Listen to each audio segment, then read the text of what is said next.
Bismillahirrahmanirrahim. Assalamualaikum warahmatullahi wabarakatuh. Perkenalkan, nama saya Hasnira dengan NIM 4522048033. Di sini saya akan membahas tentang WPAN, Wireless Personal Area Network, dengan materi infrared dan Bluetooth. Mata kuliah Teknologi Jaringan Nirkabel yang diampuh oleh Pak Arif Hosan Eskom MT. Apa itu WPAN? WPAN adalah jenis jaringan pribadi yang menggunakan teknologi komunikasi nirkabel untuk berkomunikasi dan mentransfer data antara perangkat yang terhubung pengguna. WPAN juga dikenal sebagai jaringan jarak dekat atau pendek. Kelebihan WPAN yaitu yang pertama, konsumsi daya rendah, yang kedua, mobilitas pergerakan yang tinggi, yang ketiga, kemudahan dan kecepatan instalasi, yang keempat, fleksibel, yang kelima, biaya lebih murah. Meskipun biaya instalasi awalnya WPAN lebih mahal dari PAN konvensional, tetapi biaya pemeliharaannya lebih murah. Skala label bisa digunakan sesuai dengan kebutuhan. Kekurangan dari WPAN yaitu yang pertama, jarak jangkauannya pendek, hanya sekitar kurang lebih 100 meter. Yang kedua, data rate rendah. Apa itu gelombang infrared?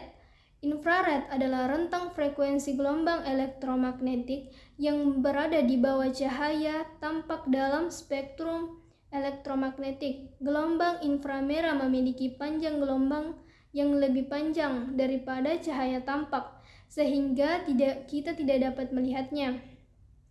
Pada umumnya, inframerah banyak digunakan oleh sebagian besar sistem remote control yang berada di televisi. Cara kerja dari sensor infrared atau inframerah.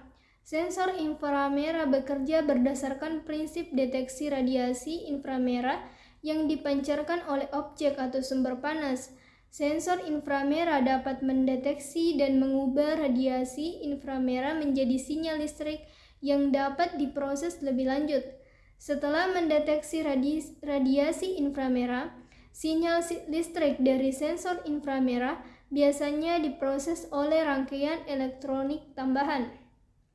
Pemrosesan sinyal ini melibatkan aplikasi, filtrasi, konversi analog ke digital, dan analisis data untuk mendapatkan informasi yang relevan dari radiasi inframerah yang terdeteksi. Sensor inframerah digunakan dalam berbagai aplikasi, termasuk penginderaan suhu, pengendalian jarak jauh, deteksi gerak, keamanan, dan masih banyak lagi. Cara kerja infrared pada televisi. Yang pertama, remote control. Ketika Anda menekan tombol pada remote control, mikrokontroler di dalamnya akan menginterpretasikan perintah yang Anda berikan. Yang kedua, modulasi sinyal. Setelah mendapatkan perintah, mikrokontroler pada remote control akan mengubah perintah tersebut menjadi sinyal inframerah dengan frekuensi tertentu. Sinyal ini akan dikirimkan melalui perintah LED inframerah yang terletak di depan remote control.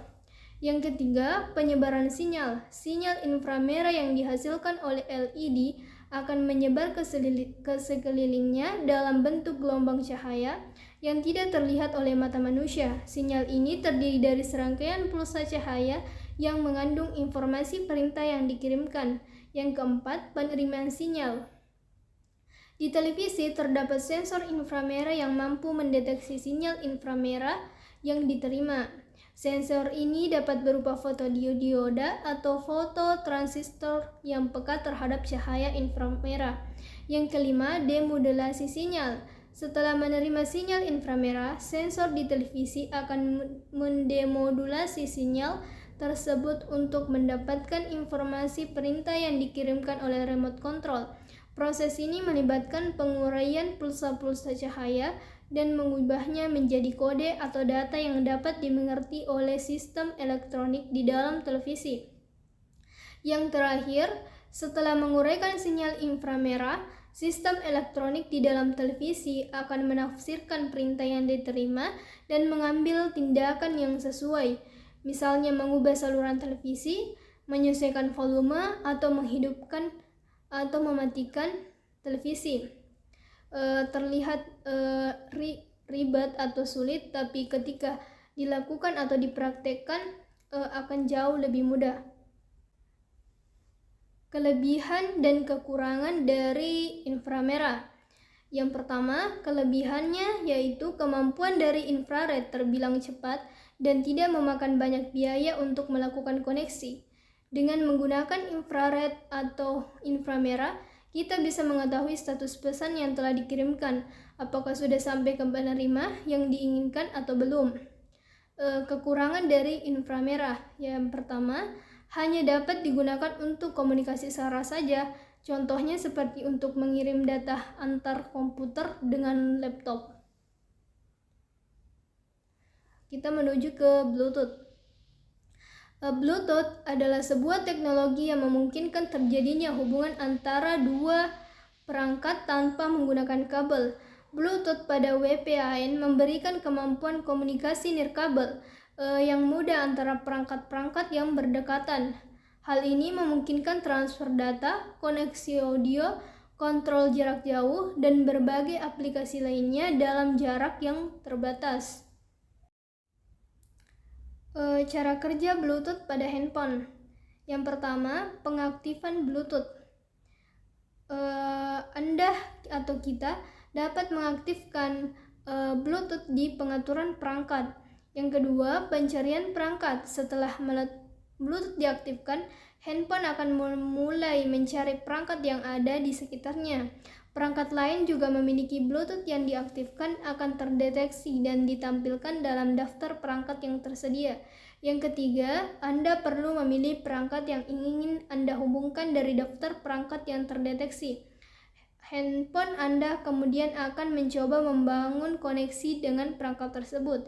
Yang keempat, setelah terkoneksi satu sama lain, handphone akan terhubung dengan perangkat lain melalui Bluetooth.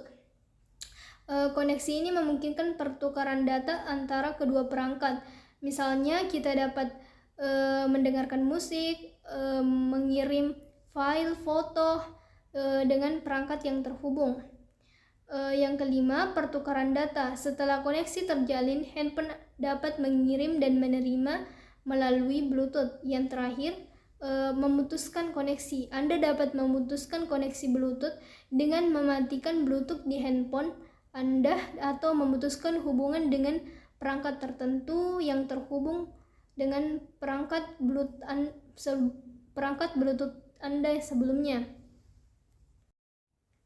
Manfaat Bluetooth. Yang pertama, koneksi nirkabel.